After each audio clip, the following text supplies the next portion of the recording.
ain't gonna need this house no more. Ain't got time to fix the shingles, ain't got time to fix the floor, ain't got time to oil the hinges, nor to mend the window pane. Ain't gonna need this house no longer, he's getting ready to meet the saints. Free to a good home, one cabin, slightly used, charming, and perfect for the handy person looking for a real fixer-upper. Only problem is, you have to move it.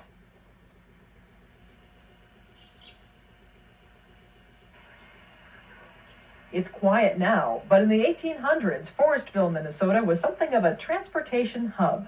The town boasted 2 hotels and 2 stagecoach lines, an east-west route and the north-south St. Paul to Dubuque line. The peak period for this town was about 1868. Just after the Civil War, there was about 100 people living here, all kinds of trades being represented. The store, of course, being the heart of Forestville, all kinds of farm laborers working the crops. Blacksmith was here in town, a grist mill, all kinds of activity going on.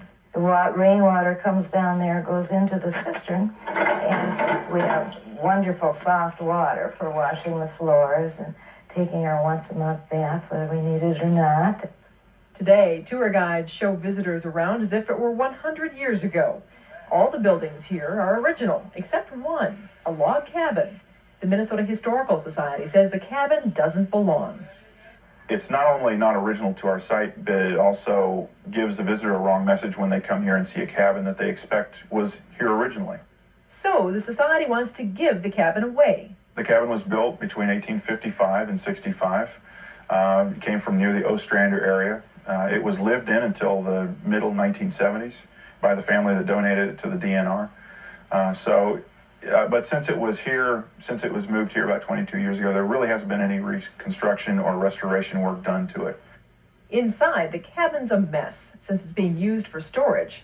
Outside, the cabin features several items that are strictly Norwegian. It displays several of the elements that you see the people from Norway building back home as well as when they came over here, such as a full dovetail corner notch. Some of the window detail and door trim and things like that are strictly Norwegian. It's a very interesting cabin, and not too many of them survive today.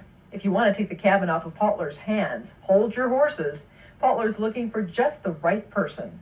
We don't want to just give it to anyone or dispose of it. We want to find it a good home, preferably a historical home like a museum or a historical society, something of that nature.